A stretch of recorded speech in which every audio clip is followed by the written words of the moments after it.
Good afternoon and welcome to the Potomac Division Virtual Clinic 42. Today's Sunday, January 21st, 2024. And our topic today is going to be a discussion of model railroading. This is an opportunity for members of the division to talk about any topic they'd like to speak about on model railroading. I have a presentation for an example talking about a project that I'm working on currently where I'm adding a staging yard to my layout in preparation to hopefully by the end of the year to be able to conduct operations on the layout.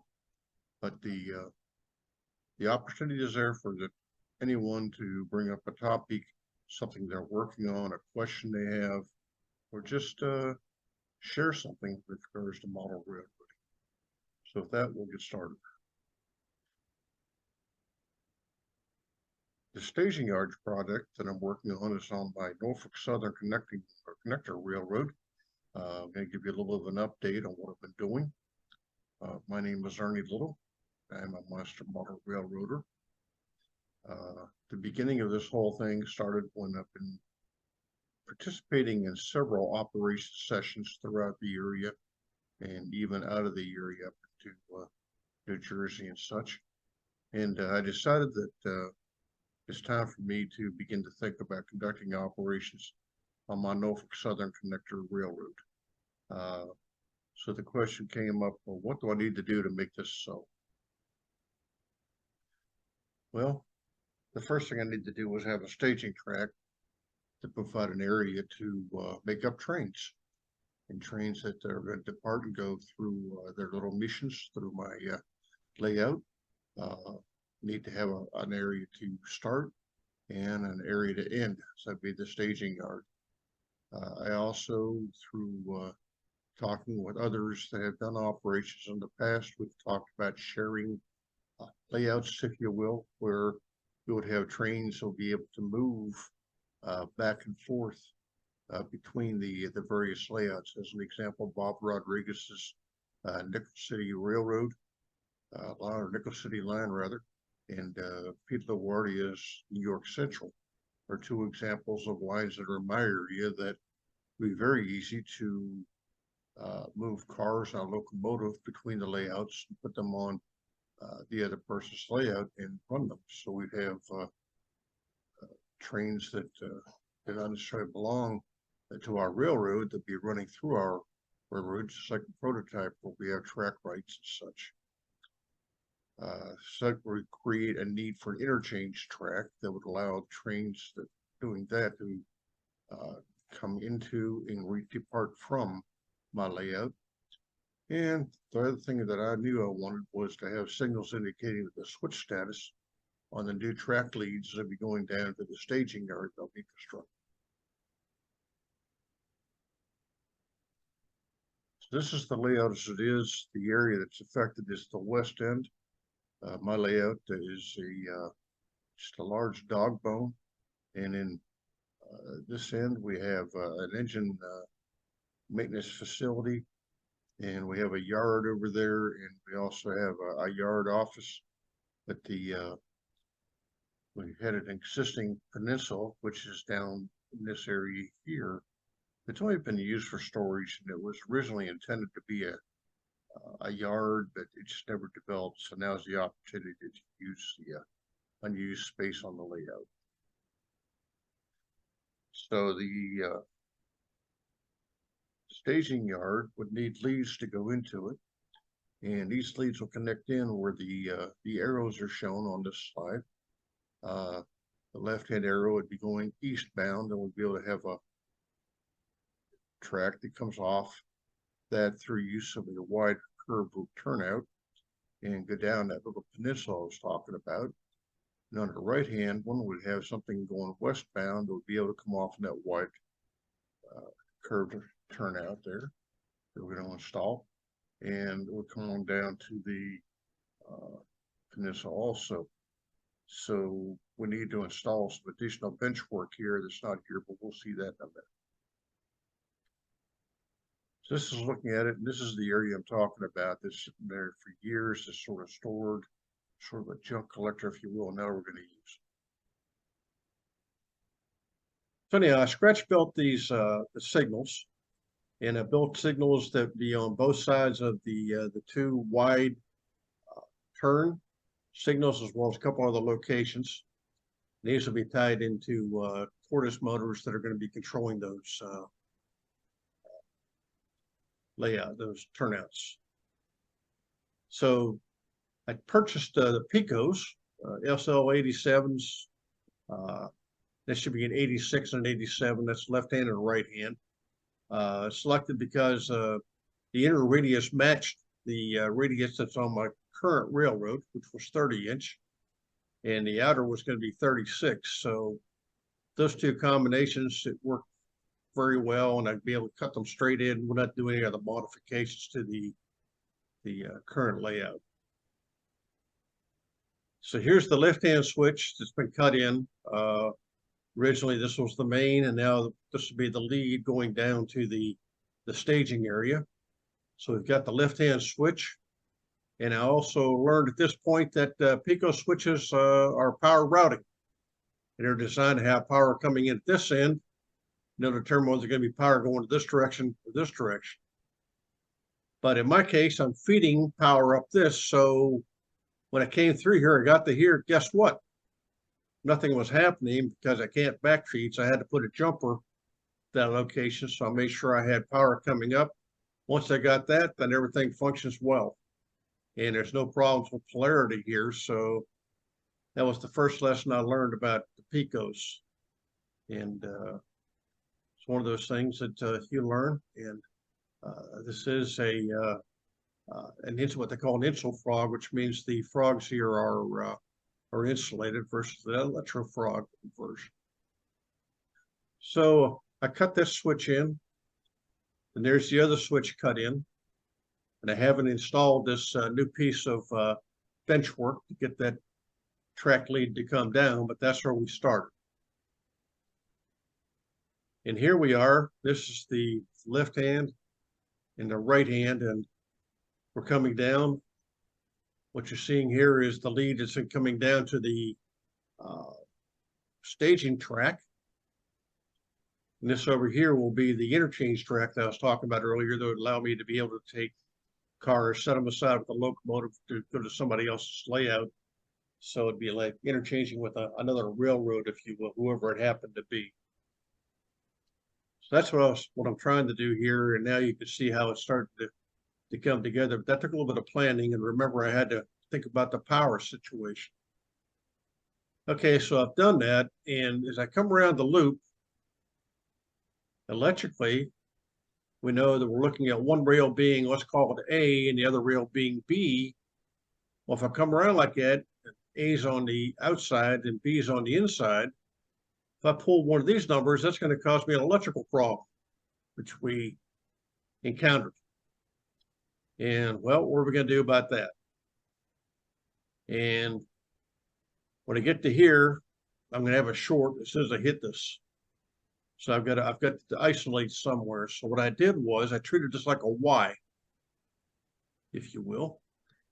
And I isolated here and here on this lead. So this will always be with the track that's out there. But if I'm trying to come back on this side, I can reverse this now to match up. And how do I do that? Well, I'm going to do that through a DCC Specialties PSX AR auto reverser.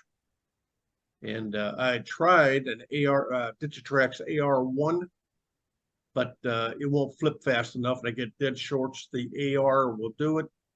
I found that after I had some conversations from my fine compadres up at Tony's Train Exchange, and also talked with a person at Digitrax and a couple other people, and we decided this is what we do. It works. So that took care of the electrical issue that created. And every time I turned around with this, there was something else that popped up because I'm novice. I'm not new, but I'm not old to the hobby. And I'm still learning a lot about DCC. So we got that far. And then we came back, we'll put our tortoise motors in. Our tortoise motors are controlling those two wide radius turnouts that I had from Pico. This is the one that's going to go from if I want to go eastbound, then shoot down here to go to the staging yard. This is the one over on the westbound side over here. So the westbound side comes on down. So we have LEDs installed, and you've seen the green LED here. What this green LED here is, they have a signal here, and both of these are going to show the same color. It's going to tell me the status of this turnout. If it's green, that's telling me I'm thrown to the main, which means I'm going to come around here and stay on the main.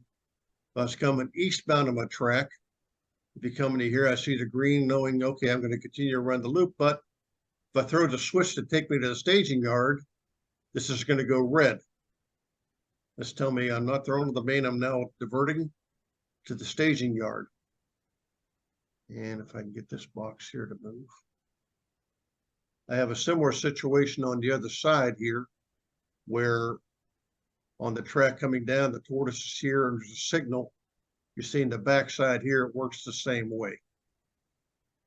So those signals are telling me what's going on with my tortoise motors, and I'm thinking that if I ever get into virtual sessions, that's way down the road, I think, that the signals will let those folks know what the status of that signal is. Here, we're seeing the red signals. That's telling me if I look up here that this thing is set now to go into the staging yard. I'm sorry, I'm wrong. Got the greens. This is telling me this is set to the main, so I can't go out of the staging yard into the main. So remember, there was a signal back here, one here, one here. This signal green, this signal green, the signal being red is telling me that this is set up to stay on the main. If I threw this to the switch to the staging track, this is going to go green, this will go red, and the one back here will go red. Now, I showed you those ugly tortoise motors. I said, I can't have those up there, so what am I going to do with that? Well, I hit it. That's kit bashed this building, had a bunch of parts laying around, and I kit bashed this building, and that's sitting over top of that tortoise motor. And same thing, this is another view of that building. But the tortoise motor is inside, and the tortoise motor is controlled from another location we'll talk about in a minute. The other one I had, well, what am I going to do with the other tortoise motor? Well, I decided, well, I need a water tank to put some fire department water. Those of you that know me know I was associated with the fire department for 38 years. And I got to get some fire floss. I needed a water tank. So I found an old vitamin pill bottle and did some modifications to it, cut the bottom off and wrapped some styrene plastic, put a couple of styrene plastic pieces up here, and painted a rascal. So that's my water tank. It still needs decals and some other things, but there's a tortoise motor inside there. And here you can see I use music wire to go from my tortoise motors to my switches. And there's the actuator right there, but the motor is inside here. So I hid them. And I also had old ladder parts laying around, and I had some styrene plastic and some old railings. So I made a platform so we could climb up the side of the tower and go up there and watch one of the trains, do some train watching from up there. Okay, so coming back, got this cut in now. So I need a way to control the switches. Remember, the tortoise motor is here and here, where they're controlled from this box. And I love to find project boxes. I seem to have a problem trying to find project boxes these days, so I built one out of polystyrene plastic. It mounted two DP-DT switches in them. So the switch on the right-hand side controls this motor, and the one on this side controls this motor.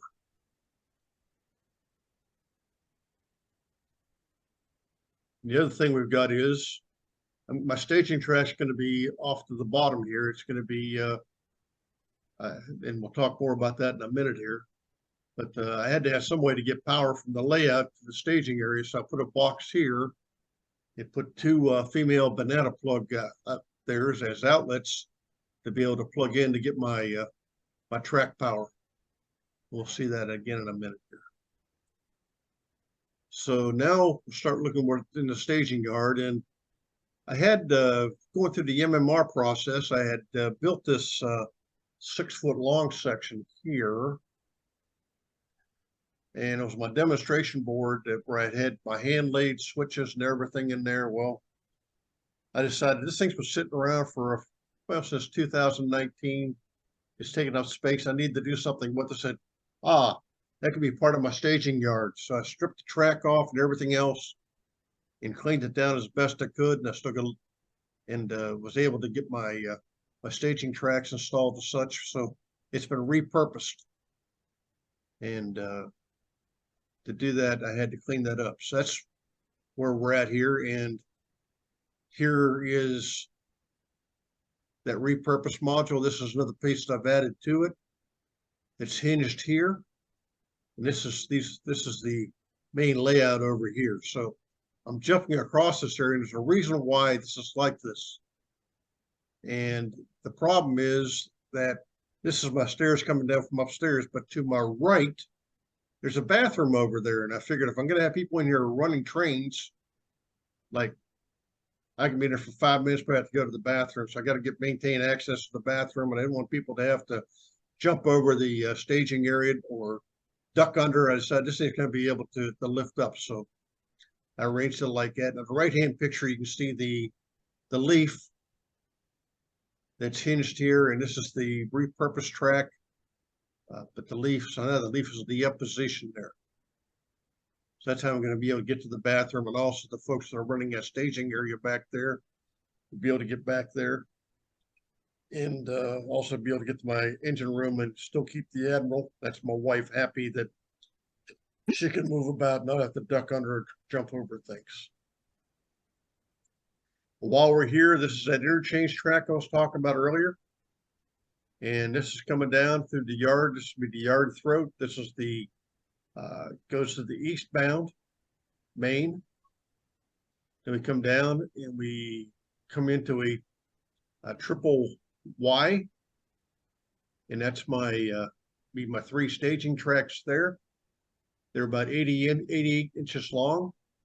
I've also got a location here that I can park an engine, a switching engine back there, or I can do the same thing up here.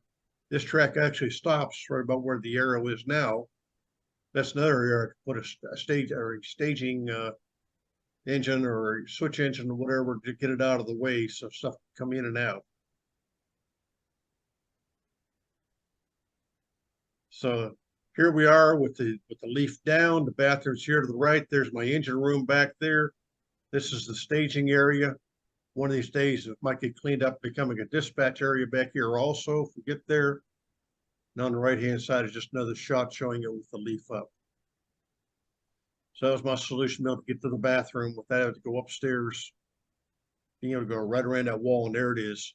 Was having a swinging leaf, if you will, went up and down. Now with that, we got another issue, because anytime we put something like this, we want to put a hinge, we go to fold this leaf up, what's going to happen? Well, I'm going to get a pinch point over on this side here, and these tracks could interfere with each other and bend the track, and I don't want that to happen. So I had to think about that for a minute. What I did was I elevated the pivot point, and this is a piece of aluminum here that's about 1/4 of an inch thick. But this pivot point is just about the same height as the top of the track. So when this opens up, the track clears. They don't pinch, don't slam into each other here, and don't tear it up. So the continuity is through here, and the distance is such that the locomotives will still get there, but I still have to be able to jump the power through here, which you'll see in a minute. Was somebody going to ask a question there, or is it just somebody's? Okay. If you have questions, please feel free. So I had to take care of that, and did that by putting this hinge point up. Like I say, I spaced it up about 1/4 of an inch. This is just nothing but a basic utility hinge you get down at the hardware store. There's one on one side of the staging yard, there's one on the other side of the staging yard, but they're the same location. This is the underside of that folding leaf. And I had to think about, okay, I've got power that has to get back to here. So I've got these wired up back here and they come through to here. You see the wires coming off the track. The interchange is separate, so it's not wired up yet, but it's going to be separate from the others because this area back here is feeding up to the top here, and at the top you'll find that there's a where the two male banana plugs are at, and they'll be able to connect in later on to the to pull the power over here. On the right hand side, you can see that little slight twist in there, so that when this thing goes up and down, the wires don't get caught up between the two panels. Okay, so there's that box I was talking about. Here's the power coming from the staging area. And I'm going to connect in with the two banana plugs on these plugs here. That's how the power can get to the staging area. Anything from here down will be fed through this. So this is a natural break. This acts as sort of isolation gap if you want. But the power is going from the main layout through this to the staging area. So I was talking about that wonderful three-way switch. Well, I was given a Shinohara three-way. It'd been used. I thought it was in good shape. Looked like it's in pretty good shape from off somebody's layout. And I went to use it, and when I first tried to run the first train through it, it didn't work. And I found that as soon as the train hit the three-way, that my circuit breaker was tripping out until I backed that locomotive off of that. It wasn't going to do it. So obviously there's a dead short here. I had tested the staging tracks with a locomotive, no problem. But the problem was isolated down to the three-way, and this diagram to the left is not of that Shinohara. That's of the Pico that I used, and I got a three-way Pico. It's an SL E899 Electrofrog, and I replaced that Shinohara with that, and I discovered that the Electrofrog, and we're looking right here, and there's 3 frogs in that switch, and I'll be able to show you that better in a minute here. There's 1 frog here, 1 frog here, and 1 frog here. So this switch from Pico has 2 wires that come out of it. The first wire comes in and powers 2 of the frogs. The other wire, it comes around, powers this other frog. So now I have to get power to the frogs, and depending upon which route I want to go, and I'm looking at the other side of the switch here, whether I want to go this direction, go straight, or go this direction, the polarity of these frogs change. So I've got to come up with a mechanism to do that. So another issue has popped up. This is a diagram that you can download off the internet for the switch that we're talking about. And it can be printed out to scale, so you can use it when you're laying your track out. That's what I used it for, was the first thing to get the thing in the proper position. That was critical, especially on that piece of the staging yard where this connects in. On this end, there's going to be a short piece that takes you over to that point that I was showing you that connects between the main layout and the staging yard. But I went through this and identified that this outer stock rail here was always going to be A. It was always going to be the A, if you will, wire, and this one over here would always be the B. This stuff inside here is going to start flipping back and forth, because here's your frog, here's your frog, here's your frog, and as you see right here, that's connected. It's not isolated. It's not insulated. So That frog can be A or B depending upon how the switch is thrown. So I wanted to get it out there, and I started thinking about how things are routed, so on and so forth. So these are my notes. I thought about using SPDT switches. That was something that Pico recommended, but I found a better solution. This is just blowing it up a little bit, and it's critical on this switch. This is ours backwards. This, I don't know why Pico did this on the package, but these rails right here, there's 4 of them. You see them right here, have to be double gapped, because this is where we get into trouble, because these frogs have to change polarity depending upon the route. So that's the reason why I have the 4 gaps. And the stock rail here and stock rail here, as you see, are not gapped. These 4 have to be gapped. So these 4 tracks right here have to be gapped on this switch. And I had to have feed coming in from this direction to make this work. Remember, it's power routing. Now, if this is gapped, on the other side of this gap, the power for the staging yard is put in by a jumper that goes across this whole thing. So we can get this switch isolated from the track from the staging yard. I hope that's making sense to you. So here we are with the switch in place, and here's the 2 frogs that are connected. Here's the 1 frog.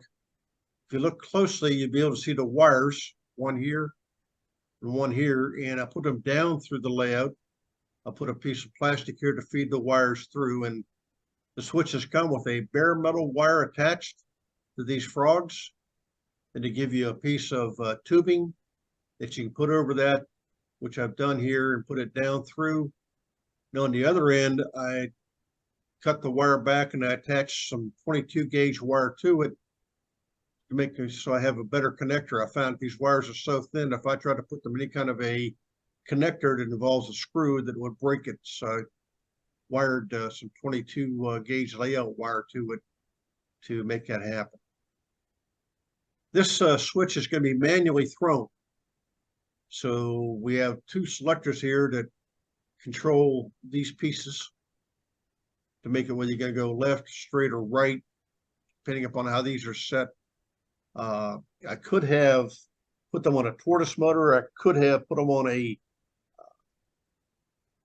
single pole double throw switch to some other kind of a motor, but I elected just to leave them manual in the future. If we want to try to do that, the other motor thing, I could do that, but at this point I'm going to leave it so it's manually set. Okay, so now we're looking back at the underneath side of that thing. And I was talking about I had to find a solution to be able to get the correct polarity to those frogs. So a lot of us that I've run into use frog juicers. This particular frog juicer is made by Tam Valley Depot. And in this case, this is a dual frog juicer. So we put DC, we put track power in the leads here. The A and the B would come in here, and it goes out the other side. And we have one of these wires goes to one of the frogs, the other one goes to the other frog. So that's just putting juicing the frog itself. It only takes, it's going to put the proper phase out there with the way it's set. And it will automatically do that. So, and we can do some other things with having them act as a pair, as an auto reverser. We can make them do all kinds of different things with some jumpers that are contained on that. We had the instructions, and that's beyond what I want to talk about today. But I'm going to connect my track power here. This is going to the frogs. This is just blowing up from here.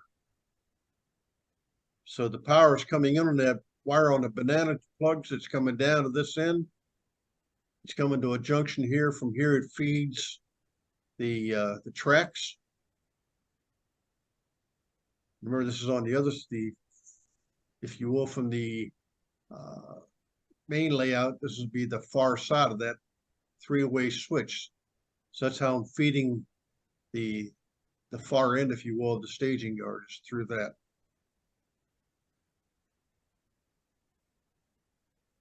So here is the transition piece. We're coming westbound. Okay, I've got a hand here. If you have a question, go ahead, John. Okay, hey, I'll unmute myself. Hey, Ernie, how did you secure the wires back the previous slide? You had the wires underneath your table there. How do you secure those? Okay, let me see if I can find it. That one right These, there. Yeah, right there. okay. What I've got here is these are just simple little wire mounts that have a small nail, and it's plastic and it's hollow, so you just place it over it. You just drive the nail in and it holds the wire. Along these, if I can blow this up, you would see that there's probably about 8 wire ties in here, small wire ties to try to bundle it. Okay. I think it's very important, and I wish I would have done this when I started my layout, keeping your wires so that you can read your wires. When things get all tangled up and wrapped around each other, if you can keep your wiring neat so you can trace it in case you have to troubleshoot. And I figured I'm gonna have to troubleshoot this sometimes. So we'll see red and black wires. We'll see that eventually when we get all done, all the blacks come together here, all the reds come together here, and the other part of this goes up to that banana plug I was talking. So the power's coming down and routing to the staging yard through this.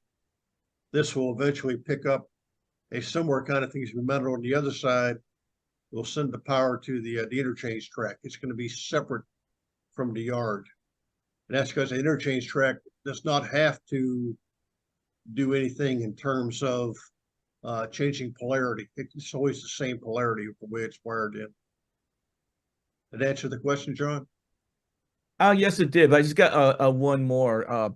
How thick is the surface there that the wires, I mean, the wire holders are attached to? Is it like half-inch plywood or something else? I use 1/2 inch plywood, uh, and that's made out of 1x2s.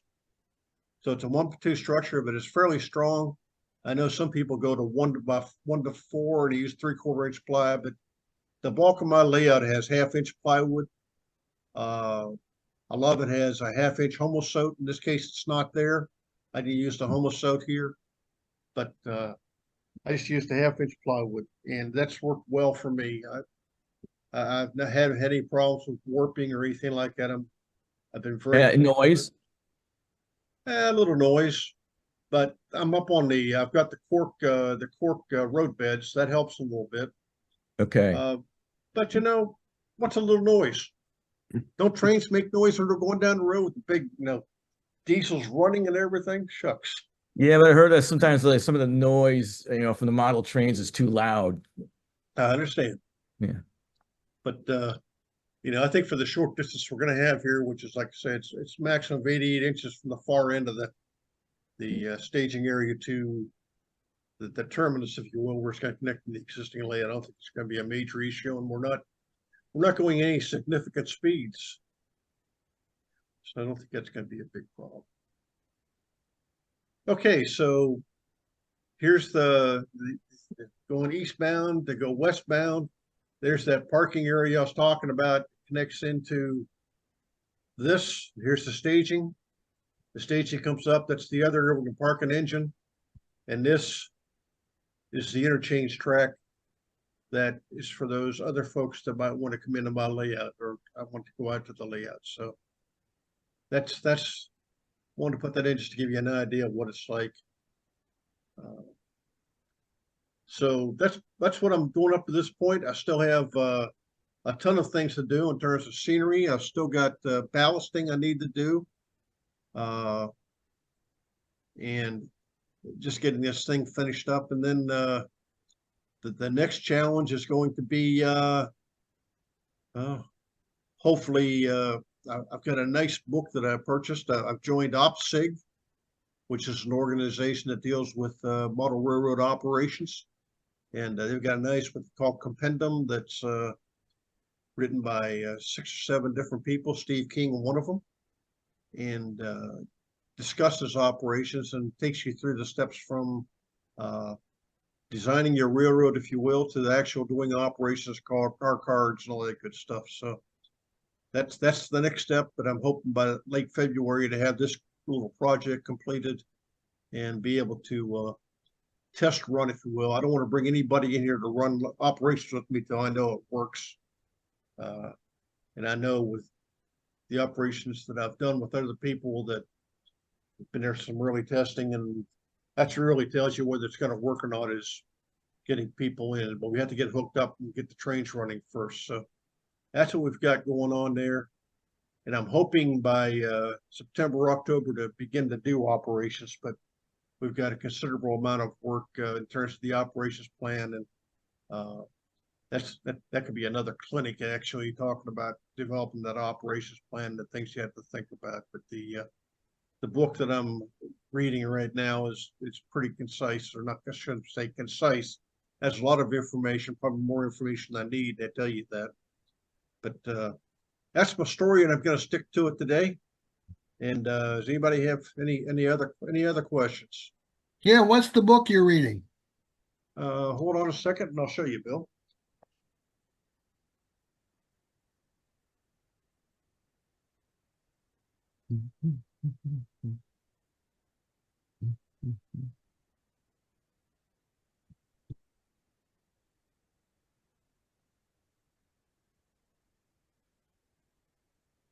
I think I can do this. We'll find out.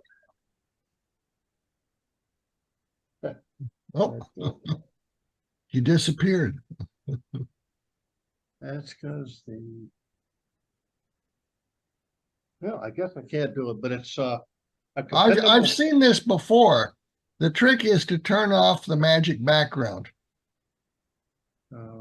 just temporarily. And I'm going to figure out how to do that. Well, Oh, let me try one other thing here, bro.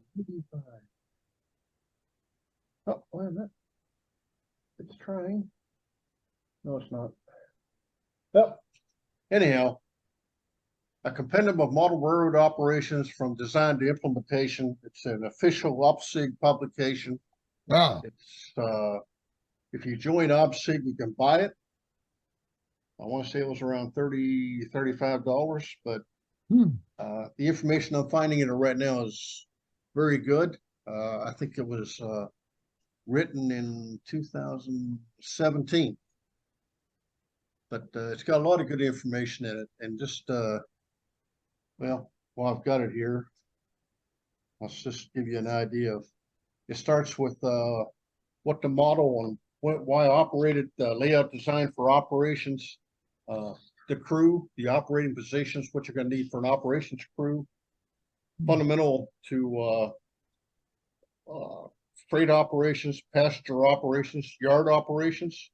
Then it talks about centralized traffic control and railroad signal systems, authorizing trains movement, model railroad communications, and hosting a session. So those are the topics.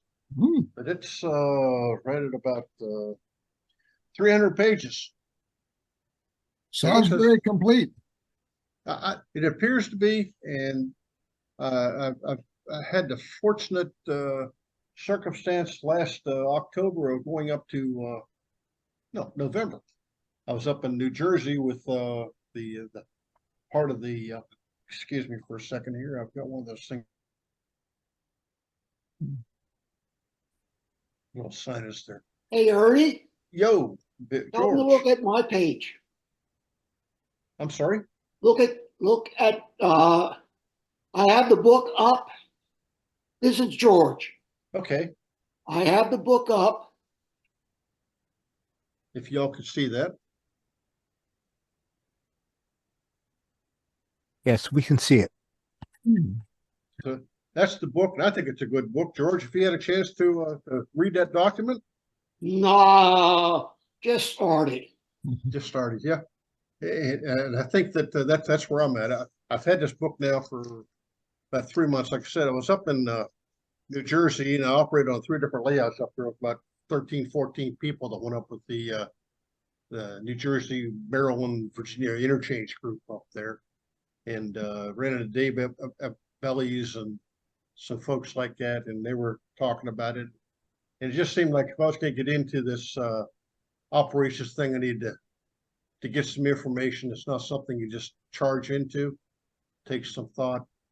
And yeah. So anyhow, that's what that's about. So that's probably the next big thing after I get this yard finished. I'm probably, if I ever get back in town, I'm probably about 2-3 weeks from having it to the point that I'll be ready to run full test on the layout, see how it interacts. I still have to order the auto reverser from Tony's, but I found that it takes me about 10 days to get something from Tony's, and I didn't want to come in the mail, me not be home, with some model railroader find out there was a PSXXR AR in my mailbox and take it or something like that. Yeah. Yeah, just don't know what to think about these guys. So Ernie, anyhow, this is Greg. I got a question for you. go ahead, Greg. The Tam Valley Depot item that you got, when did you get that, or how long ago did you get that? Was it recent? I bought it at Mainline Trains or Mainline Ah, Hobby Okay. last Monday, the 13th. Oh, very recent. Yeah, No, I know that they still have an online presence, but they also had their owner had some health issues, and I've heard some people say if you're ordering stuff, some of it you might get and some of it you might not. And they're really big in dead rail, which I'm really interested in. So I was wondering if you had communication with them, but no, I haven't any guess not. communications directly with them. I deal with my friend Brian up there at Yeah. the Mainline Trains. That's where I buy most of my stuff. The only reason I didn't buy the PSXX AR reverser there was the fact he didn't have one. But Tony's got them in stock. But I had attempted to use a Digitrax product, Hey, an Ernie, AR one, and it was mechanical. It just wasn't. It was just not working for me. Go ahead, George. the issue with the reversers You is both the Digitrax and the NCE are mechanical and they have relays. Mhm. So when they detect the short, the relay trips, which takes a long time. exactly Your power supply, your power protection unit for your short circuit, not the reverser, but the short circuit board made by the same company is electronic. right, It trips in nanoseconds. right, And if you put a mechanical reverser on a layout that has the electronic circuit breakers, the circuit breaker, they both detect the short, but the circuit breaker trips quicker than the reverser. right. That's why you have to have that's why you cannot use a mechanical reverser with an electronic short detector. Exactly, George. And that's what the guys at Tony's told me. Now- That Digitrax AR1 was a mechanical, and it's slow. Yeah. If you're using a Digitrax circuit breaker, it'll work fine. Right. But I've got two PSXXs right now, so I'm set the other way, so I'm going to change her over. And And that's why that was mainly for everybody else to understand what the issue was. well, that's a good point. And while we're talking about that, and I'm going to be off my topic for a moment here, I'd had a Y at another location on my layout, and I was experiencing problems with my locomotive coming across, and it would hiccup. It would just stop and start, and it would go through. And that happened until I got the AR, and that AR fixed that problem, except the fact that I had an older Soundtrax sound decoder in that locomotive. And one day the sound stopped operating, but the locomotive would go right on through that turnout. And when I hooked it back up, the speaker back up, it did it again. So I figured it was an older Soundtrax decoder, probably from like 2002. And my thought was that that was causing problem. So I changed that decoder out.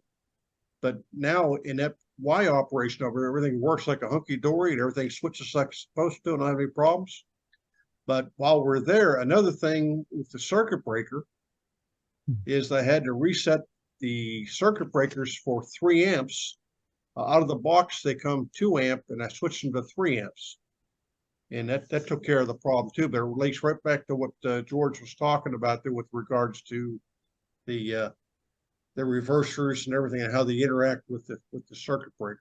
The other issue, if anybody's doing reversers, is you may have to set the timing on the circuit breaker board to be slightly higher than the timing on the reverser board. Because those boards can be set on how fast they will trip. And if the circuit breaker board trips too quick, the reverser will work. Right. Ernie, Anyhow, that's what I have for you. Go ahead. Gene Clayton, I saw your layout back in November, so you've made a lot of progress since then. I like your It's coming. water. Yeah, I like your water tower. You didn't show pictures of your helix while you were starting to build it. It's one thing, but number two, I've never seen anyone put the turnout machines above the board. I've always seen them underneath, or at least read underneath. How did you come up with that idea? Well, the problem I had was I had a major support of my bench work Mhm. that just fell in the wrong place. Uh-huh. So I've got I've got 3 turnouts now on the lower level. One's in that building, and one's in that water tank, and there's another one hidden in another building over on the other side over by my granddaughter's motor company, Abby's motor company. That motor company actually has a Tortoise motor inside. Then on the upper deck, I've got a crossover that has 1, 2, 3, 4. I think there's 4 motors in that building. Maybe it's 2. Well, I like the idea. I built an N scale, and so, but I did it all manually based on some recommendation from one of the gentlemen. And but I'd like to automate some of the turnouts with being N scale. Makes it, those are pretty large, Yeah, they've also Bob Rodriguez put me onto this, and I'm trying to think of the gentleman's name. They now have a motor that is very small in comparison to the Tortoise. And I just can't think.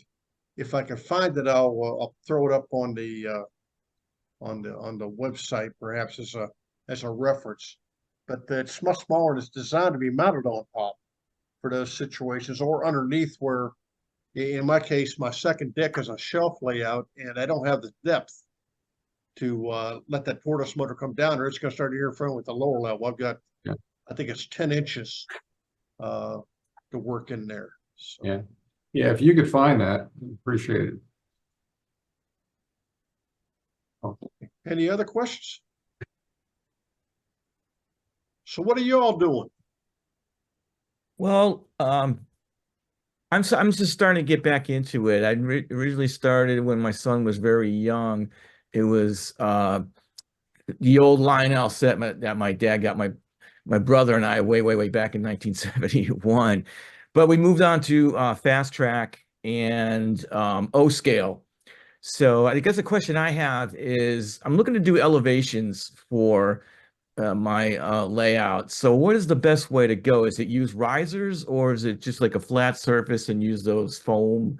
I think what is it there? The the company that makes all the scenery, Woodland Scenery, has kind of like inclined foam blocks over.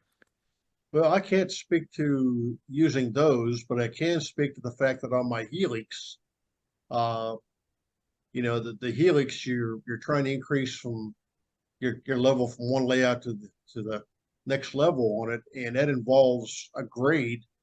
And in that case, I was using pieces of 1x3 and mounting it under. How do I describe this? So you got the first level, go to the second level, you're going up it, and it's on my Helix, it's a it is right at 2%. And I was able to cut pieces that made that increase. And once I got the second layer done, from there, everything stays the same. You don't keep increasing, because if you go from, if this is flat, then you're going up like this, and you're going up for the first level, you don't put it another 2% there, and all of a sudden you're going 90. Yeah. Just setting that for that ground level and coming to the first turnaround. And once you got that, then you're staying consistent in parallel till you get to the top and you're topping out. Yeah, because what I was looking to do is just like having an elevation to cross over a stream or something, nothing like a next level helix type thing. Because again, I'm beginning with this, but I was just looking at the magazines and I see ways of doing it using risers. But my question is, if I use risers, what goes into between the areas of track? Like if I have two sets of track and there maybe are about 6 inches apart or something, what goes in between? Hey, Over. John, the Woodland Scenic, I'm not sure they make the units that will work with O scale because of the width. They Mhm. fix to their angles. You can't change it. If you use risers, you can set the upper and the lower, and then the angle between them can be adjusted for a smooth transition. And I've helped other people build layouts. And what I do is I take the plywood that you're going to use for your base and cut it just a little bit wider than your track and use that as a road bed. Now, be careful, because one of my friends, I told him to buy 3/8-inch plywood because it's flexible and you get nice transitions at the top and bottom. He bought 3/4 inch. It doesn't bend, it's real heavy and all. But That's it too. yeah, it's expensive. But if you take 3/8-inch plywood, cut it to a little bit wider than the track, it's nice and flexible, and then you can adjust the height of your risers to make sure the track is nice and smooth and there's no kinks at the top and bottom. Okay. Can you use foam? Because I have 1.5 inch thick, the kind of home insulation foam. Can I use that? That doesn't bend as well. What we're doing on his layout is the plywood's there, and then we're putting like home sewed or something else above it to kill the noise. So That's what I was looking to do. you can sandwich it, and depending on how far you put the risers apart, you could go down to 1/4-inch plywood and then put another 1/4-inch foam on top of it. One of the things I use is the Pick Panther insulation boards because they cut easy.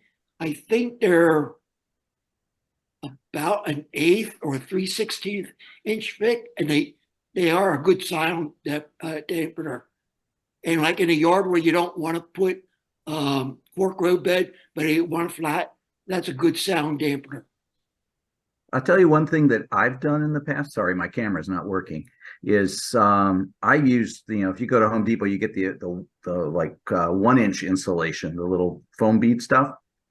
And if you just lay a straight edge on it, you can cut and grade however you want, and then you lay those up side by side, so you can get a continuous ramp that you just lay those up, and you can score the side of it to make it go around curves and whatnot. But then I would do just as you suggested, is I put Homosode over the top of it to mount for my track. So I basically have a continuous foam ramp underneath instead of isolated stages or supports. Okay. Yeah, John, one of the members of our club has a fairly large layout. He's modeling Philadelphia, so 90% of it is just flat plywood, but he's used some of those Woodland Scenics risers. His is in HO scale. And it worked for him because he was just taking one of the tracks that leads away from the town and it was going over another track. But again, because it's just this one thin piece of riser and he just slapped some concrete siding on both sides, it doesn't look very realistic. It achieves his goal, but especially if you were trying to do a scenic area that wasn't necessarily a cityscape, it wouldn't necessarily look that realistic. And it really depends on if you're envisioning your layout being sort of a flat top layout and then you're going to rise to go over a stream or something, or if you're really going to have different contours in your layout, just as landforms would have, and you want to have the railroad going through that. Now, one is easier than the other, but the second one with more work comes out looking a little more natural. Okay. Thanks. And YouTube is your friend. Yeah, actually, I've looked around and I couldn't really find, much about if I was going to use risers and just like what would go in between like features, whether it's some kind of cloth or some kind of I know a couple poster people board or that just something. used cardboard. If you cut strips of cardboard and you can hot glue those between the track and the roadbed to the side or between two tracks, and then you just put some plaster cloth or something like that on the cardboard to fill in the area. Okay, thanks. What was that last thing? Plaster cloth. Woodland Scenics makes it, but you can find it cheaper in other places. It's basically what they would use to make casts out of. It's just kind of cheesecloth impregnated with plaster. You get it wet, but other people, especially in days gone by, have just used paper towels that they dipped in plaster and kind of does the same thing. It's just a little messier. Okay, thanks.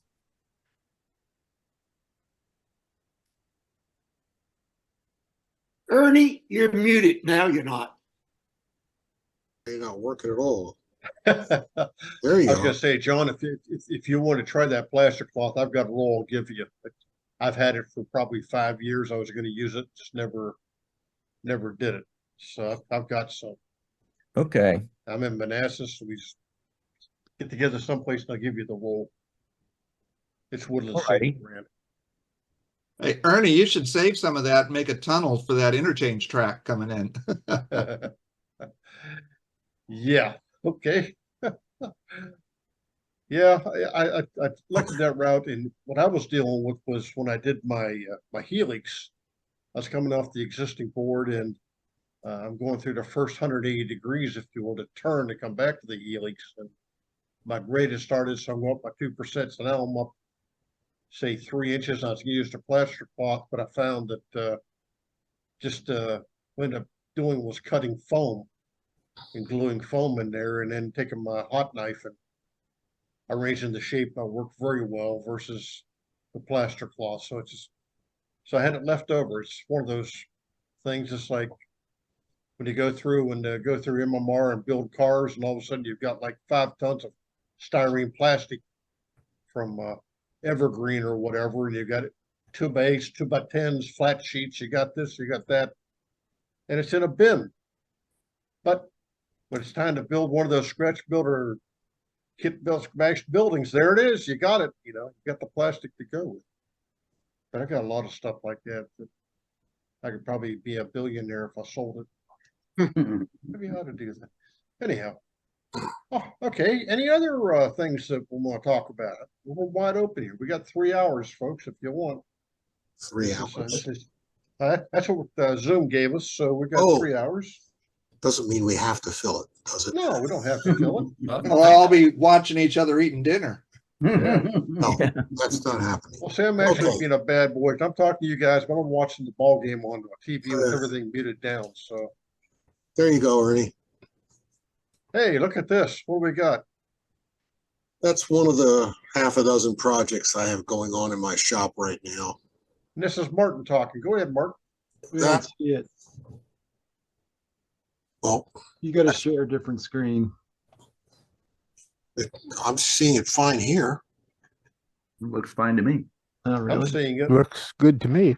Okay, It's not a PowerPoint. He's just throwing a photo out there. it's just a photo up on there. I have set the security so that if anyone wants to share, you just need to go to the Nice. shared screen and pop it up there. So Okay, well, Got it. this is an ancient kit. Wabash Valley, you may or may not have heard of. I actually have two of these I'm working on at the same time because I needed twice the amount of pain. Turned out to be not twice, but it goes up by the square. Oh, been there, done that. The exponential. Are those decals or dry transfer? neither. You didn't use a stencil and paint them, did you? They came that way. Ah, The sides, okay, so this lower section, it actually comes as two sides, and this lower section all is a single sheet of wood, painted and stenciled. mhm. And you have to cut it apart. The only thing I've kept are the sides, Mhm. the floor, this single sheet of wood floor. There's two end blocks on the inside, and some of this bracing is original. Not all of it because there wasn't enough. The roof I replaced, the ends I replaced, the end sheathing I replaced, the entire underbody brake system is mine. And the hatches are actually 3D printed. And I haven't gotten to the point where there's actually 8 vents that go on the roof as well. So this is a Stillwell oyster car, as you can read. This is an old, 1890s, 1910, somewhere in there. I don't remember the dates. Guy wanted to have fresh oysters delivered, to Kansas City. So he decided to, let's build some cars to get them so I can have oysters. If that car was sitting in a yard in the middle of summer for a couple of days, I wouldn't open those vents. I know I want them open because otherwise I think the thing might explode. Let off that pressure. No, I think this was one of those special run custom jobs that ran from the south, Port Arthur, all the way up to Kansas City, and just to deliver oysters. So I got, They must have iced the hell out of it. oh yeah, Conowingo Models, who you may or may not have heard of. They actually have this kit, is sort of a ON30 version of the car. And I ran across it and I thought, oh, that's cool. So I got into a conversation and I said, could you scale up those 3D printed parts into full O scale? Sure. And they showed up in my mailbox, and they were, wrote them a check, and then I got working on it, and I realized I need a second set because I do have a second car. So I'm working on, let's see, I don't know if it'll let me back up. And we'll see. No, maybe not. It usually is there it is. So there's actually 2 of these. And you can see the pre-printed aspect of it better on this. And of course, you can see it isn't straight. It's not even close to straight. I'm fiddling about with it as best as possible. And of course it says, oh yeah, it's Floquil Boxcar Red. I pull out my bottle of Floquil Boxcar Red. It isn't. I don't know what color red it is, but 50 years, 60 years aged Boxcar Red, maybe. So well oxidized. But I'll get something close enough so I can touch it all up and not worry about it and be done with it. But I got to put the roof sheathing on, put the roof hatches. Oh, you can see it. You can see them sort of over here, up in the corner, that diagram. There's 8 vents on the roof. So is that kit from 1975? Thereabouts. Yeah, it's more like 1945, the way it's designed. I don't know if I can, let's see if I can, well, no, not easily. I could back up, but I have to back up like 20 pictures. The instructions are designed to induce insanity. They're horrific. I'm not sure you could build it from the instructions, to be honest. So, I'm looking at the pictures and the parts and said, this can only go together so many ways to get something that looks like this picture. And I had a bunch of reference pictures. There's actually some photographs of this car in existence. The only problem is I have 2 car A's. So I had to move that A and make a B or something. I was wondering about that. You get them mixed up. Yeah, well, the odds of you having 2 oyster cars on the railroad at the same time seems slim. So maybe I'll finish one and I'll sell it and keep the other. I don't know. And they also got Fox trucks underneath them. So that makes it even more interesting.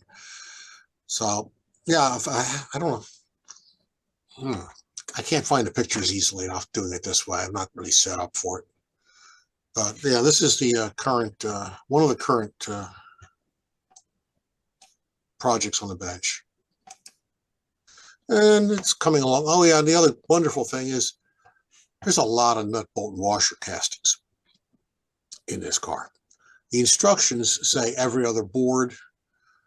It doesn't supply anywhere near enough of these little nut bolts and washers. In fact, you can see actually there's one missing in this photograph. So I know I went back and fixed that, but I actually stole the ones out of the second kit to finish the first kit, and then I'm replacing all the ones in the second kit with out of my own stock of I think they're Grant Line #1s. But there's a lot of nut bolt washer castings. So a lot of time spent sitting in front of the drill press with a lot of eye strain, drilling number 75 holes, and then more eye strain with the tweezers and nut bolts and washers, dropping them into little holes. Fun, and more fun. So yeah, that's one of the projects going on the bench right now.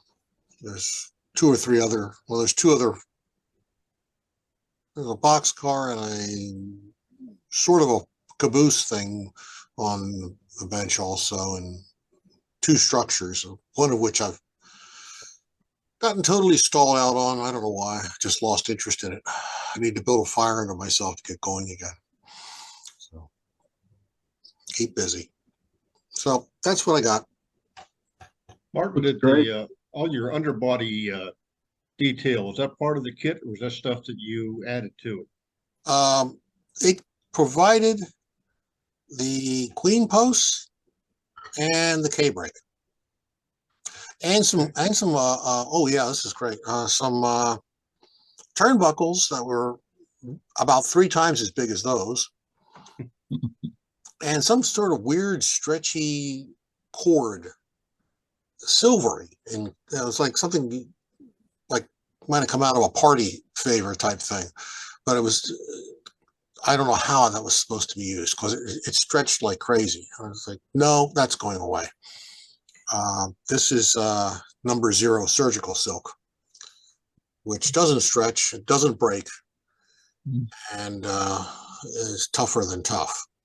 So yeah, so somewhere, when I put it together, there's a knot on the inside over here. This is all one piece, back, forth, back, forth, back, forth. And so there's a knot at one end, and there's a nut, bolt, and washer holding it at the other end. And it's all under tension. So Wow. it's going to be a lot of fun to finish. It just once again proves that every car you just go from is a flat car, and you got your flat car there with everything else above it, right? Yeah, I almost considered throwing away the entire floor too, and putting a recessed floor in with all the supports and all that stuff. And I said, no, I'm gonna be lazy for once. Just use the kit parts and use a plain flat bottom. I do enough of that nonsense already with the other cars. So That looks Well, interesting, Martin. It really Yeah. does. It's not a car you're going to see every day. That's for sure. I don't think I want to. Well, you have to like oysters, which I don't, but you know, maybe I'll make the other one the Stillwell, shrimp car. I don't know. Yeah, something sounds fishy about all that. I need to change either the A or oyster. The A is a lot easier. If I can find a decal or a dry transfer A that's roughly the right size, probably in the cigar box of parts, there'll be one. Something suitable. Okay, well, that's enough unless somebody else has some questions. Who else has got something? All right, well, we're done then. Anybody else working on anything? I could use some advice. This is what I have on the bench right now. It's a micro scale general store that I'm just about finished up with Oh, yeah. for a Oh, he just went muted, Greg.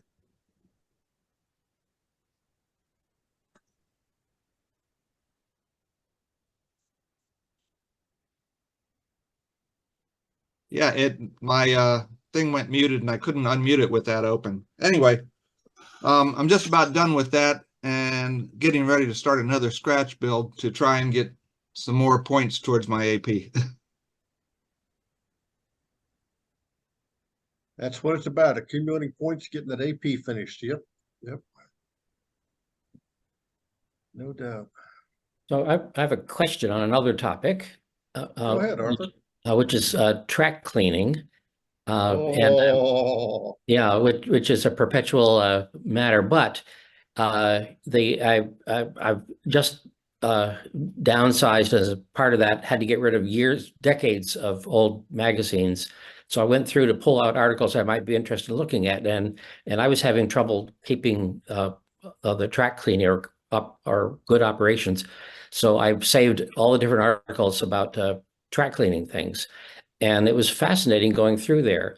My immediate experience that made me interested in it is that I've been operating this layout for 30 some years, and the operation was getting rougher and rougher and erratic, and finally at the end, basically I couldn't run anything. It just had an electrical shutdown. And in one of the articles, somebody was talking about Goo-Gone, and that they had used Goo-Gone regularly, which I had for 30 some years, constantly getting worse and worse reliability and operation. This guy said that he had the same thing, had a complete electrical shutdown until he went back and completely burnished and polished and cleaned with other devices the rail, and things started running again. And his advice was, don't ever let Goo-Gone into your railroad room. So I'm suspected that was probably my problem. And I wonder any other people had other experiences. I've had the same experience with Goo-Gone and I don't use it anymore. Yeah. I was going through my emails today, and I had this article pop up from MRH, and Joe Fugate had an article in there talking about track cleaning. And I'm going to see if I can get to the page here. So give me a second here. I think I can pull this off. Yeah. Okay. Here we go. Now back to Zoom.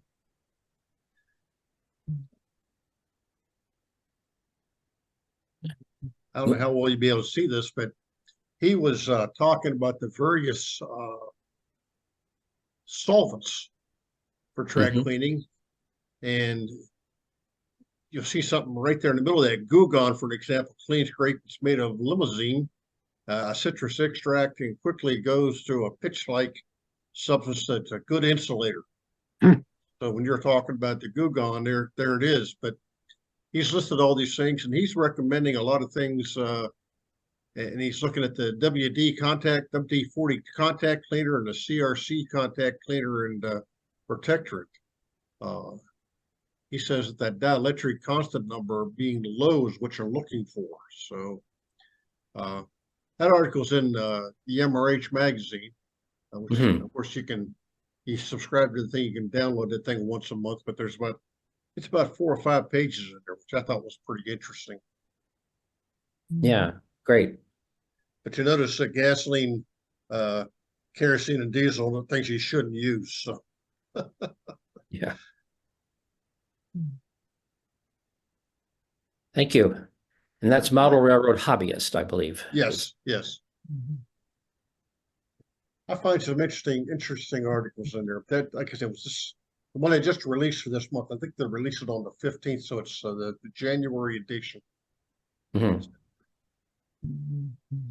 But he was also, I think, on Model Railroader back in maybe 2017 or 19. He did an article on this, what he was following up on.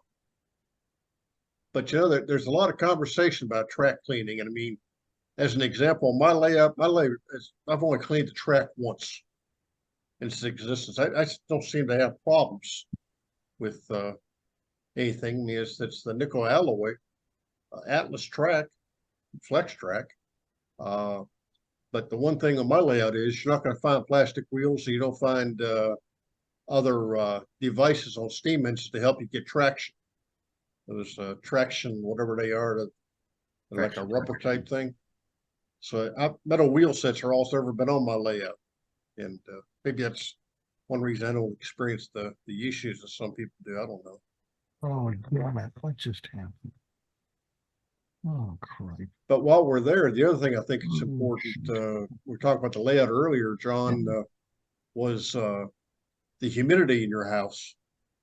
And obviously the weather we're seeing right now, you know, I'm fortunate to have a whole house humidifier. We maintain about 40% year round between the air conditioning and in the wintertime. And I haven't had a problem with track shrinkage and track warpage and everything, you know, expanding and tracking like I hear some people have a problem. I know I talked to Bob Rodriguez for an example this time that he's running a couple of humidifiers in his basement to keep his layout wet, I guess, for lack of a better word, so he doesn't have the expansion and contraction problems. But certainly in the house, that's one of the things that happens. Wood dries out, things shrink, gets hot, things expand, so it causes a lot of track problems. Just something that I thought I'd say. Yeah, that's interesting. Mine's in the basements. I think it's pretty much, you know, temperature controlled throughout the year. Humidity is pretty low in our house because we did have a whole house humidifier, but the person who put in the new furnace took it out. So yeah, because right now we're at 20%. But I was going to a question about, you know, electricity powering the trains. Do you guys just, you know, plug the transformers into the wall, or do you have some other kind of system set up to handle electricity? Over. Well, I'll speak to mine. Mine is a home built power supply. Back in the day when a gentleman by the name of George Hughes was out there, he had Spring Haven shops. When I bought my Digitrax Super Chief set, he sold me a kit that had the transformer and an on-off switch in a box and all the good stuff. And mine's a home built that plugs right into the wall, and from there I'm getting, I think it's 16 volts. I think it's 16 or 18 volts coming from there that goes to my command station. Okay. Now I also have some other power supplies. I know I have a Digitrax in Georgia. Might be able to help. There's a PS15, PS14, something like that. They're power supplies that basically are you know, it's a basic power supply. It, you know, it takes your AC and makes it so you can use it with your command station. Yeah, Digitrax makes different power supplies for different things. So I don't know which one in particular. Well, the DCC is standard is 16 volts DC, isn't it? Uh-oh. They were- Martin's holding something up. That Mhm. that is one of my 2 power supplies. It looks like an electrical hazard to me. My father-in-law built 2 of them for me. Wow. Mhm. Yep. Seriously old school, but very reliable. And of course, my layout's simple DC, so I don't need anything fancy to power it. My layout's fairly small, so even in O scale, it's a very small layout. So this is Just bit of an offhand, how big is it? what, my layout? Yeah. What's dimensions? The room is 11 by 16. Okay, So- because mine is a about half- table and it's 10 feet by 6 feet. Yeah, well, okay. So remember that's how big the room is, but you got to have a place for human beings to get in and out of it too. Mhm, right. So about a third of that is aisle. So, and nothing is, except for in one end, is beyond my reach. Okay. So that's a firm rule to remember. If you have to crawl on top of the layout to get to part of your layout, you've made too big a layout. Yeah. Or mine's you on a need to table. cut a hole. Or you need to cut a hole in it. Mine's on a table that actually is on wheels. So you can pull it out from the wall, get around. Yeah, that'll work until something bad happens. Like one of the wheels falls off. Or, things happen, Yeah. Gravity is not your friend. Mhm.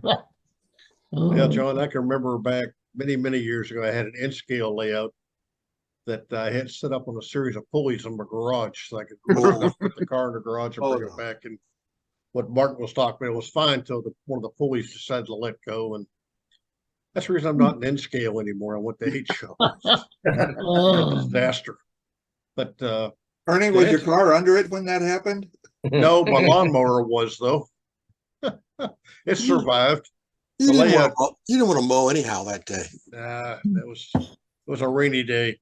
But John, to answer your question, I think power supplies are, and George, if I'm wrong, please kick me up the side of my head. But I think power supplies generally, are taking your house current, if you will, and converting it to whatever voltage you need for your layout. Right.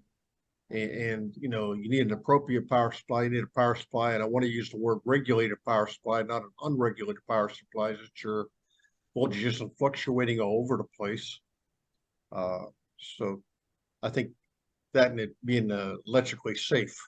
In my case, my layout plugs into the wall. I come through that transformer. It goes to my command station, and from there I have a track bus that runs around my layout underneath of my tracks that I jumped up about every 6 to 8 feet and put a feeder wire up to the track above. And the main thing there was to try to get the voltage to be equal across the layout. If you only plug in on one end, as you're going through the layout, the more distance you get, you have a possibility of losing voltage due to the Voltage drops, right.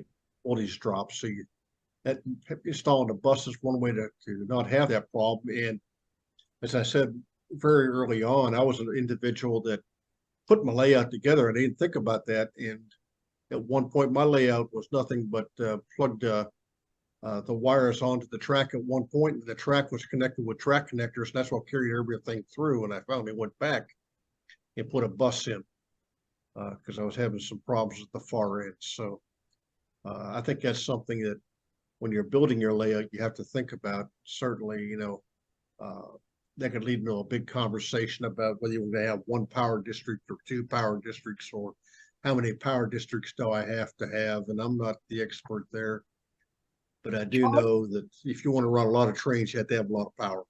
Right. Okay. Thanks.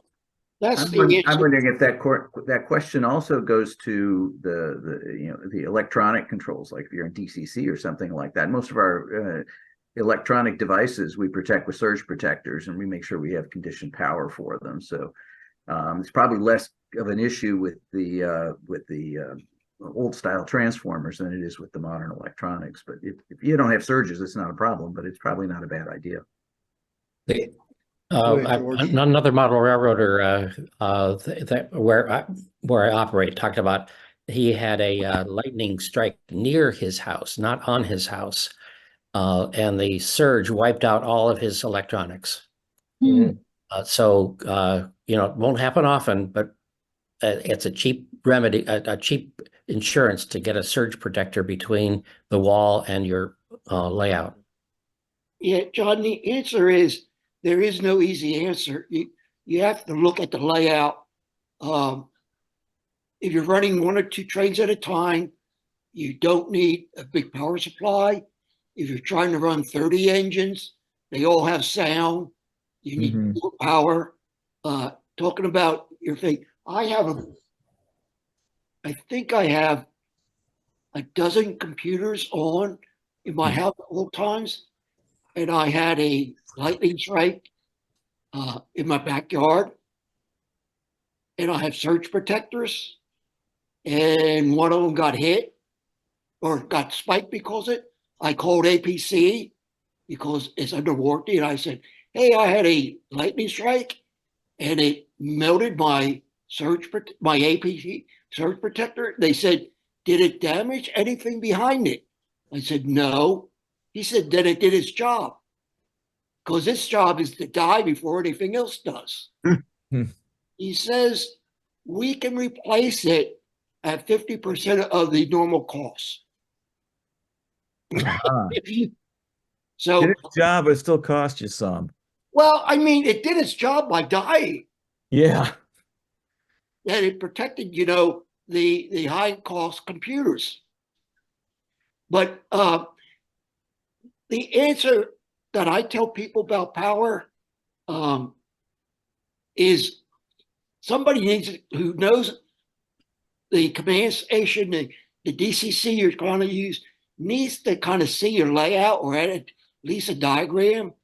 I want to recommend things like power districts, cable sizes, cable lengths. I did a clinic for the club that I was in, and people thought 18-inch gauge wire running 200 feet was no problem until I showed them the voltage drop. And 18-inch gauge wire at 75 feet has a voltage drop, I think, of 18 volts. And Digitrax puts out 15 volts. So that's why nothing ran at the end of that wire. Yeah. You're in the negative. So we replaced everything with 14 gauge bus wire, which has a voltage drop of like 1 volt in 75 feet. Okay. And just to add one other thing, the thing I did with my house was I have a whole house surge protector at the electrical panel. Yeah, that's what I did that now too. Yep. And I haven't had any problems, but I do know people in the neighborhood who have had a lot of issues due to lightning strikes. Coming back, someone was talking about a strike near his house. I had working in the fire department. I had a Suburban that had parked near a tree. The tree got hit by the lightning, and the Suburban lost everything in the computer. And they had to put it back to the dealership to get things set up again because the vehicle was just a ton of junk at that point because the computer had been knocked out by the I guess the force, if you will, on the electricity transferring, even though it wasn't directly hit, but it was probably 30 feet from that tree when that tree got hit. That's when everything occurred. So lightning can definitely. We're having our kitchen redone right now, and in fact, we don't have a kitchen right now, and they're doing a heavy up for our electric panel, and that's going to include a whole house surge suppressor, which I've just always had the little power strip ones. When you have one of those, how do they have like a light or something on it to indicate if it's been used and if it needs replacing or anything? Mine has a power light that also has another light that if it comes on, it indicates that it's gone. Uh-huh. Okay. It's monitoring. So, and what put me onto it was I watched the show Homes on Homes. Yeah, he's good. And he said this is a good thing, and he showed some things. I said, you know, and I'd worked as electrician's helper for like 6 summers back in my high school, college days. I said, this makes sense. And like I said, I haven't had a problem, but my neighbors have. So I think it was a good investment for me. Yeah, they didn't even ask me. They just said, we're putting in a 100-amp panel. You're going to get all new breakers, and there's going to be a full house surge suppressor in there. And I go, great.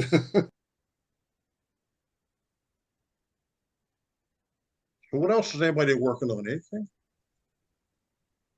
Uh-oh. Whoops. Alex, what are you doing? I have no idea.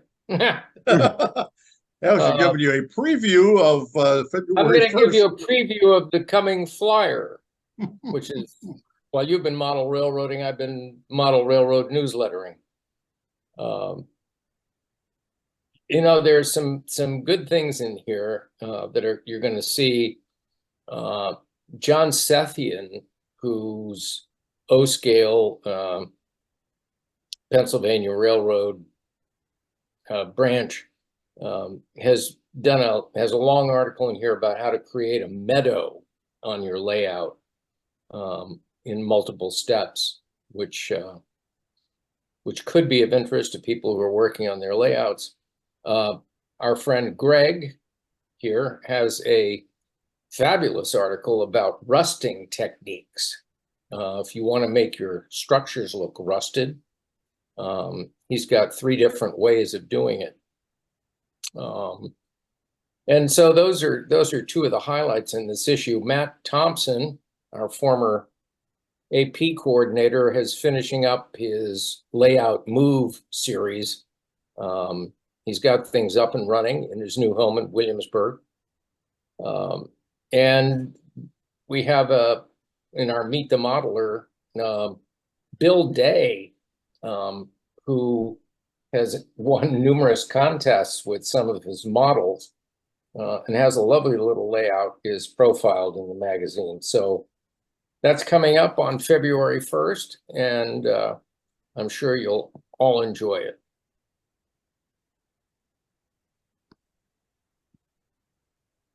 Well, as I've said before, Alex, thanks for what you do. Does anybody else have anything? Any other questions? I had one. Go ahead. I could use some advice.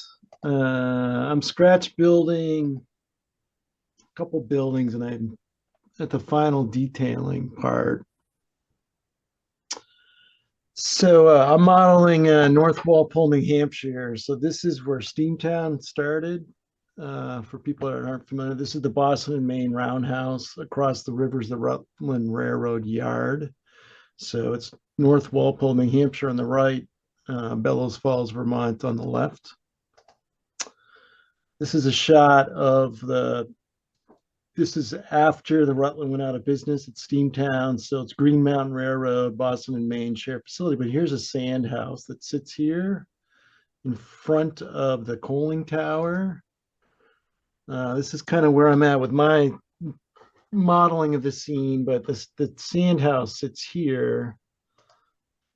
And the question I have is, I don't fully understand how this worked. It looks like there could be a mechanical winch inside this. I kind of would assume it was in the 40s, 50s, that would pull up the ash pit bucket. You would kind of dump it off this rail. I've kind of poked around in there. This is where I'm at modeling it so far. I have the rails coming up, and I can drop it in. So, but I'm a little stuck on the final detailing of how to approach that. And I've seen pictures, but they have this air cylinder kind of thing, but I don't think that my situation had an air cylinder in it. but this is the best photo I have of the facility. Wow. So I'm just curious, opinions. I can kind of see what looks like a little bit of maybe something sticking out of the ground here with a pulley on it, 2 pulleys up here on either side, but they're not in the center. And then it looks like a cable coming out of the center. So I'm just really confused at how things are connecting. Anyway, that's kind of my Well, I problem. wonder, do you think the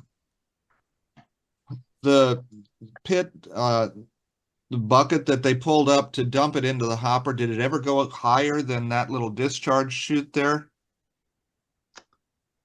I mean, it wouldn't go all the way up to where the tracks are curving, would it? There'd be no reason to, but Yeah. I wonder I would why bet they it- actually made the racks curve like that. I would bet it has a trip thing on it that catches the bucket and flips it into it dumps it into the gonds below. There's kind of this center think so, rail that too. ends here, and I wonder if that like drags the bucket and it just drops, but it doesn't line up with this chute thing. If you Kind of look, see it here. if you go back to the photograph, if you look real close at that opening at the top, Here. right there, don't jump down. If you bring your arrow down, no, put it back up where it was. Right at the left side of the arrow, it looks like there's a cable, not there, at where it was. Move it. Okay, don't move the arrow. Oh, here. Yeah. Right there, it looks like there's a cable going right down to that center track, and there might be a guy on the car, and right there, I make you bet at the bottom of the car there's something that trips it right there. Yeah. Oops. So if you look real close, it looks like there's a straight line, right? Where you move that arrow, looks like there's a faint straight line that looks like there's a See cable there going from inside the building. Right. And that's so that I'm imagining I could go to some kind of a winch machine inside. Right. But then I'm like, what are these for?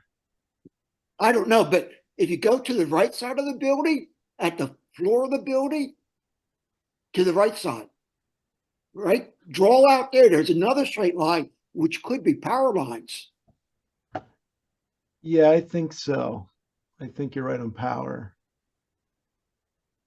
Now, those That would put some kind of generator inside that building then. pulleys on the outside and the pulley at the bottom may be hooked up to the outside of the car Right. to remove some of the weight off the cable. So there might be 2 or 3 cables coming down. Well, it might be also that one of those cables, I mean, is that if the car flips on a trip, then you need the other cable to flip it back up to send it back down. So you Yeah, probably and at the top where the middle rail ends, it looks like right there, it looks like there's some kind of obstacle that would prevent the car from going too far up. right. Oh, I see that. Yeah, right here. Yeah. It's like a wheel catch or something. Or stop. Stop. Yeah, it would make sense. I don't think they'd want to pull it all the way up. You wouldn't need to. Yeah, you want to dump it into the car and below, so you wouldn't want to go all the way. And I think it would be a challenge if it did go all the way up like that to try to get it back down, empty or full. It would be a challenge. So I think, yeah, they put that stop there because that's the absolute height they want that car to go. What I would do with that photograph is to go into some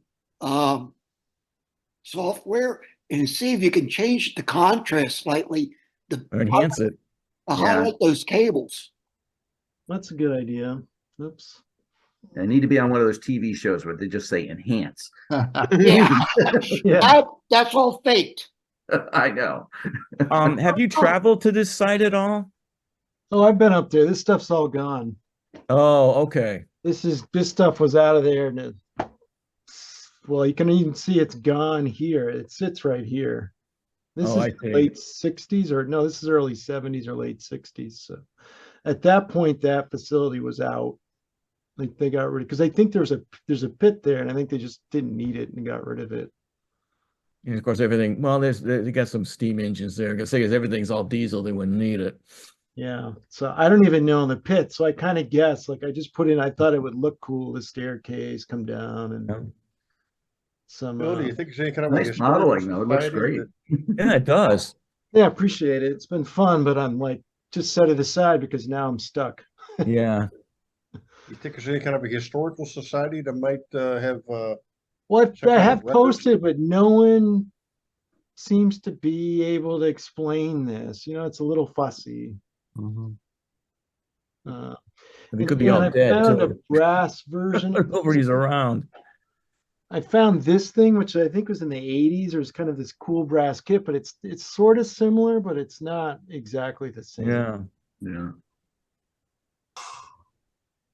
That looks like it would dump from the bottom or something. Yeah. Yeah, you can kind of see it here, and I Yeah. think you can see that somehow rides on that center rail, and then it just gravity opens up to dump it, which is kind of a really cool Yeah. structure. And I think here they've added with the brass some kind of a water hose to hose down the fire. But anyway, that is my project. Well, the research is part of the hobby, and you know, Yeah, it's fun. for many of us, it's a fun part. Sometimes it becomes a frustrating part. Yeah, and I get the same, like I got a sand house, like I had the same issue with detailing the mechanism of that. And then ultimately this coal tower I've been building, same issue. All this fine grained detailing is the next evolution of my learning. So each of these projects is sitting and waiting while I learn how to do the finish, the last 20% of the modeling. Well, it looks like you got a great start going on there. I can't wait to see this thing when it's fleshed out. And Bill, Yeah. I think that's going to be a good article for the flyer when you finish.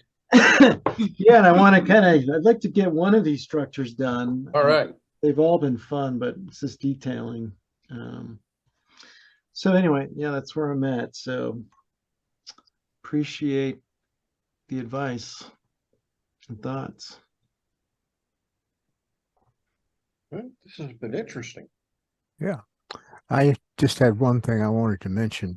I was listening to the discussion about power supplies, and this is the power supply that one manufacturer supplies with one of their kits. And according to the label on it, it produces 13.8 volts at 3.6 amps. Well, electrical testing is something I do, and I was having trouble with this controller because it seemed to have sporadic problems with control and with train speed.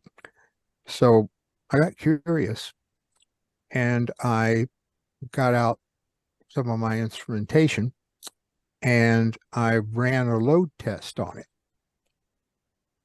First of all, it never makes 13.8 volts. It does about 12 volts. And it's a little hard to tell because it's not very stable.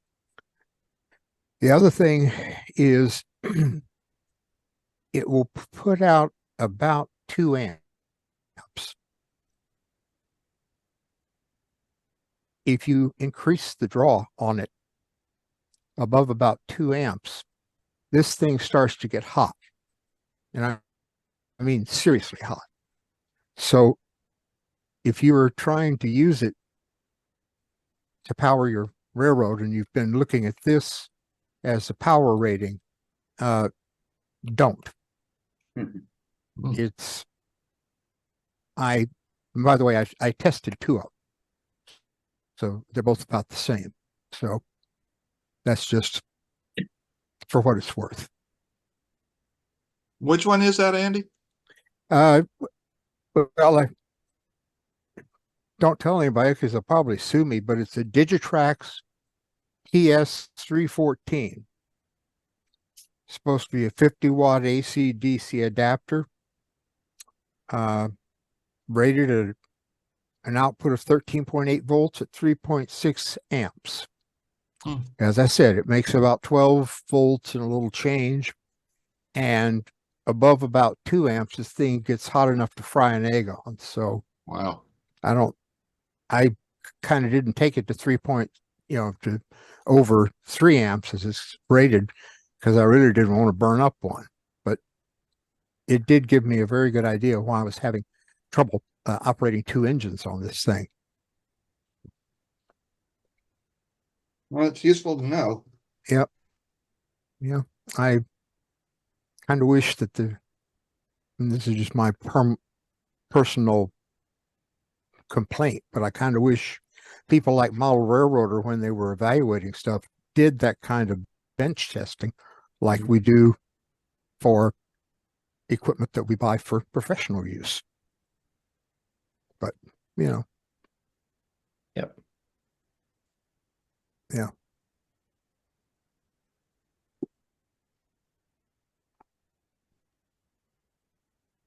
Okay, well, does anybody else have anything?